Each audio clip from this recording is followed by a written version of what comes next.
Thanks for joining us in this edition of National Focus. I am Prisca Julien. Coming up, Prime Minister Skerrit heads Dominica's COP22 delegation. Dominica receives new Chinese ambassador, and Japan International Cooperation Agency donates equipment and machinery to Fisheries Division. Stay with us for details of these and other stories after this. Child abuse is unacceptable. Child abuse is not cultural, it is criminal. And one child abuse is one too many. For more information on child abuse or to report suspected cases on child abuse, contact the Social Welfare Division on 33 Great Marlborough Street or call 266-3020 or 266-3080.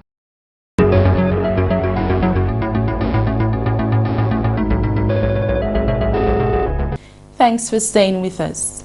The Honorable Prime Minister Dr. Roosevelt Skerrit is leading Dominica's delegation to the 22nd Conference of Parties COP22 in Marrakesh, Morocco.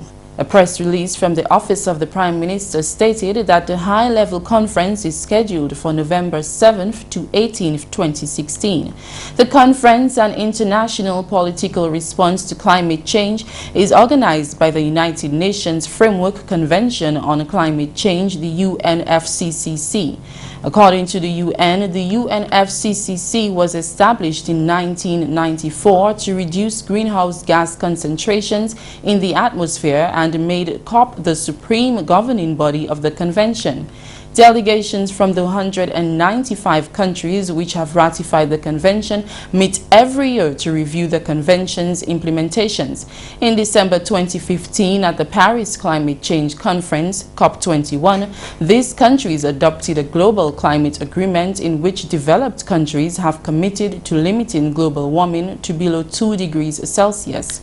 The action plan which they agreed on will be achieved with a 5-step plan: reducing greenhouse gas emissions, transparency and accountability for a 5-year period, support of seeds adaptation strategy by developed countries, avert and address loss and damage due to climate change, and build resilience in developing countries by raising $100 billion until 2025. The press release stated further that the UN has indicated 3 other responsibilities of the framework. These are to gather and share information on greenhouse gas emissions, national policies, and optimal practices to implement national strategies for addressing the issues on greenhouse gas emissions and adapting to foreseen impacts of the climate change, as well as determining the provisions of financial and technical support to developing countries and to cooperate to be prepared to adapt to climate change effects. Also making the delegation is the Honorable Prime Minister for Health and Environment, Dr. Kenneth Daru, Dominica's ambassador to the United States and the Organization of American States, OAS, Dr. Vince Henderson, and Dominica's ambassador to Japan, Lloyd Pascal. The Japanese International Cooperation Agency, JICA, has donated equipment and machinery to outfit the Roseau and Marigot fisheries complexes. This completes the refurbishment of the complexes under JICA's project Improvement of Fishery Equipment and Machinery in Dominica. In 2015, the government of Dominica and the government of Japan signed notes for a grant valued at $1.5 million to implement the project. A small handing over ceremony took place at the Fisheries Division in Roseau on Monday. As you may know, assistance in cooperation to the fishery sector is one of the priority areas of JICA's cooperation to the Commonwealth of Dominica. There's a long history of JICA's fisheries cooperation in the Commonwealth of Dominica since early 1990s.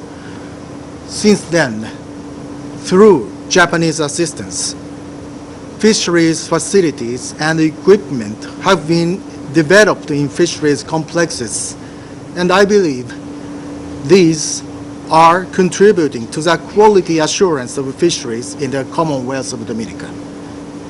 The Honorable Minister for Fisheries, Johnson Drygo, expressed gratitude on behalf of his ministry. I would like to thank the government and people of Japan for their long-standing support of the development of the fisheries sector in Dominica. Honorable Drygo highlighted some of the projects funded by JICA. Less than 1 year ago, the government of Dominica and Japan signed a grant aid agreement for the sum of $3 million. 1 million Eastern Caribbean dollars of that fund was used to install a new cold storage unit at the Roseau Fisheries Complex, as well as other machinery upgrades. I have been advised that as a result of the new refrigeration system, the fish storage capacity in Roseau is now between 20 to 25,000 pounds of fish. At the Marigot Fisheries Port Facility, a refrigeration system was also installed, replacing the old unit with the aim of improving efficiency and reducing consumption of electricity. The equipment installed at the complexes include a cooling tower, defrost pumps, cooling water pumps, cooler unit for cold storage and insulated truck, and a condensing unit for cold storage. Meanwhile, the Japanese International Cooperation Agency JICA is funding a 5-year project to co-manage fish aggregating devices (FADs) through the Caribbean Fisheries Co-Management Project (CARIFICO). The Honorable Minister for Fisheries, Johnson Drygo, believes that this will assist the Fisheries Division and fisher folks to manage their FAD fishing collaboratively. The project has so far yielded many benefits, such as marketing surveys, extension training in Japan for fisheries officers, support to NAVCOP, support for the promotion and consumption of pelagic fish associated with FADs through various means such as school cooking competition and publication of manuals to include basic fisherman training course manual and the Fish Ice Project. He also noted that JICA has made funding available for the development of at least 20 FADs currently co-managed by the Fisheries Division and the National Association of Fisherfolk Cooperatives, NAVCOP. The project has also secured funding for the deployment of an additional 10 FADs to ensure all fishing communities have an equal opportunity of access. The results so far are not only measured in the economic benefits derived by fishers, but a huge reduction in FAD user conflict among fishers at sea. Honorable Drygo revealed that next year, 2 Dominicans will be traveling to Japan to undergo training in refrigeration and machine maintenance and troubleshooting. In more news, Chief Education Officer Melina Fontaine has announced that the Ministry of Education will soon see the completion and adoption of the Early Childhood Development Policy. Fontaine made the announcement at an Early Childhood Development National Symposium last week. In the next few months, with support from UNICEF, thank you again, we look forward to the completion and adoption of the Early Childhood Development Policy. We'll be continuing our work in providing access where there is none, and will continue to give focus to curriculum implementation that is developmentally appropriate. We will also be giving focus to the 0 to 3 age group as we give attention to the Roving Caregivers Early Stimulation Program and the expansion of the Early Childhood Development Unit. She stressed that her ministry is fully committed to early childhood development in Dominica. The Ministry of Education and Human Development is committed to ensuring that all our children from early childhood to tertiary are prepared for the next level. We do believe that early moments matter and will endorse fully the campaign. You're watching National Focus. More when we return. I had a bleeding disorder that I did not know about, and they had to be transfusing me continuously. I got 56 units. Being there at the blood bank, I was like, yo, I'm actually saving someone's life. You never know when you can go. Give blood. I have done it, and believe it or not, it don't hurt. I won't be scared. I'll give. You know you're gonna give blood. I'll make sure she does. Sit down at the blood bank in a comfortable environment for 45 minutes. Helping people. You are stimulating your body to make brand new cells. You get free cookies, you get juice. Glad to know your blood group. Feels good. I felt as a better person. It's a good thing to be alive, and I can thank God that I'm there and I'm enjoying life.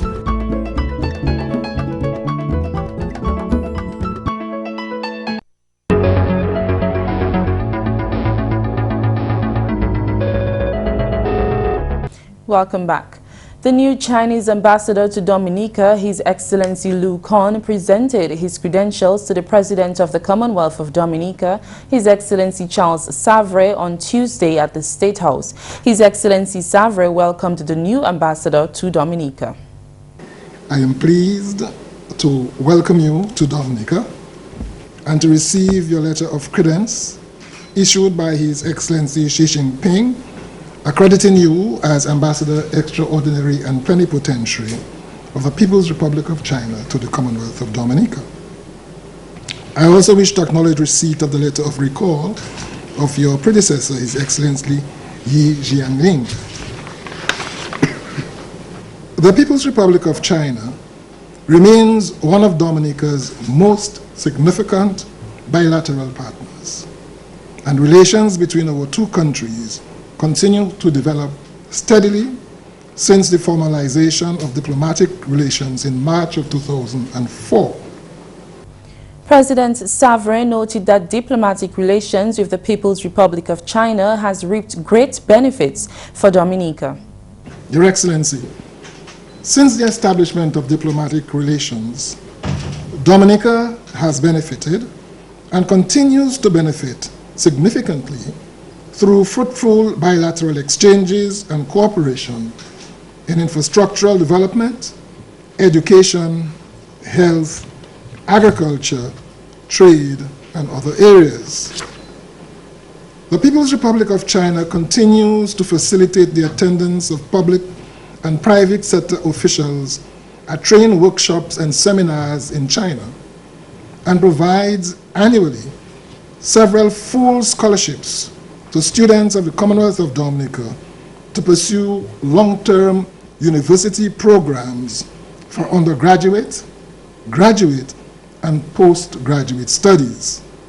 And President Savre highlighted that 100 government scholarships have been awarded by the People's Republic of China to the government of Dominica since the establishment of diplomatic relations in 2004. The total number of Chinese-sponsored short-term training seminars offered to Dominica during the period 2012 to 2016 stands at 545. The new Chinese ambassador spoke highly of China's relations with Dominica. Dominica is a good friend and a partner to China. Over the past 12 years, since the establishment of diplomatic ties, China-Dominic relations have enjoyed steady growth. We have respected and supported each other on issues involving our respective core interests and major concerns, deepened political mutual trust, conducted fruitful cooperation across the board, and maintained close coordination on international affairs. China highly values its relations with Dominica and stands ready to work with Dominica to bring bilateral relations to new heights to the benefit of our countries and our peoples. Last month, a special reception was held to bid farewell to the former Chinese ambassador, His Excellency Li Jianling. Li Jianling was China's ambassador to Dominica for 2 years. The government of Dominica is the first in the Organization of Eastern Caribbean States to obtain an advanced piece of diagnostic equipment for plant and animal diagnosis for the veterinary and plant protection and quarantine services of the Division of Agriculture. Chief Veterinary Officer of the Ministry of Agriculture, Dr. Reginald Thomas, told GIS News that the upgraded real-time diagnostic equipment was acquired through the assistance of the European Union Banana Accompanying Measures Program, BAM. PCR is polymerase chain reaction, so it's a diagnostic technique that utilizes the DNA of the pathogens that you're actually looking for. It's an upgraded system of diagnostics, which basically once an agent has been present or is present, you'll be able to diagnose it, because it is actually, you'll actually be working on the DNA of that particular pathogen. The Chief Veterinary Officer stated that this equipment places Dominica at the cutting edge of the diagnostic in the region. Back in 2005, when we had the first setup, we were the only island in CARICOM, with the exception of Jamaica, to have a real-time PCR, well, not a real-time PCR as a diagnostic test. Right now, with real-time capacities,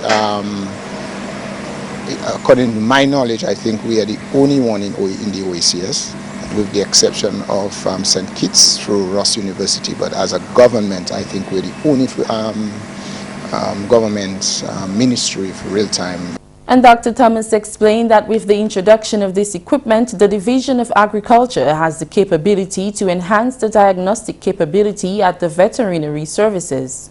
This diagnostic piece of diagnostic equipment has many applications, both in plant health, animal health, fisheries, public health, forestry. So it gives us, as the division, as the Ministry of Agriculture, an enhanced diagnostic capability that benefits not only agriculture, but by far-wide Dominica, in terms of our ability to do some of the work that we need to do.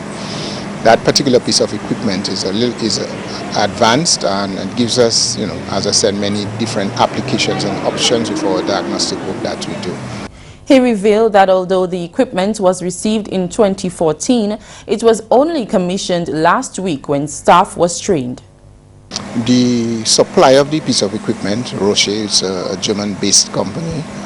They brought in their own technicians to do the training of the staff in terms of utilizing the equipment, what are the applications, how to care for the equipment, etc. So we had our staff, both from the animal side and the plant side, to come on board to get that training. We believe that this capacity will enhance the work that we do, and both from the plant side and animal side. We are faced with several challenges as related to diseases, both from the plant side and animal side, and as such, once we have that capacity, we believe that we make Dominica safer, protect our agriculture, protect our public health. The new real-time PCR system has been designed to complement the current PCR system at the Division of Agriculture. The process of utilizing it requires a preparation room and other preparatory processes, which is being done at the molecular lab. So we have been able to combine our present facility with this new piece of equipment to ensure that we have the proper processes in place for us to utilize that piece of equipment effectively. This equipment means the division can now conduct their own testing of plants, animals, and fishes for diseases. And that's the news. Your tip to a successful life is next. Protection from abuse is every child's right. Everyone has a shared responsibility in protecting the child from abuse. Mothers, believe your children when they say they've been abused, and follow through with child abuse cases when they've been reported. For more information on child abuse or to report suspected cases on child abuse, contact the Social Welfare Division on 33 Great Marlborough Street or call 266-3020 or 266-3080.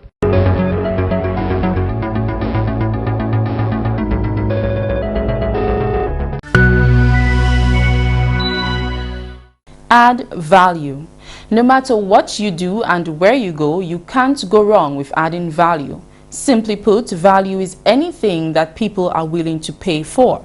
In your professional life, the more value you can offer, the more money you can make. In your personal life, more value translates to closer relationships and strong personal growth. The best way to add value is to find the intersection between what people are willing to pay for and what service or product you can offer that is aligned with your values, strengths, and goals. That's all for this edition of National Focus. We always welcome your suggestions and comments. Drop us an email at gis@dominica.gov.dm or visit our website news.gov.dm.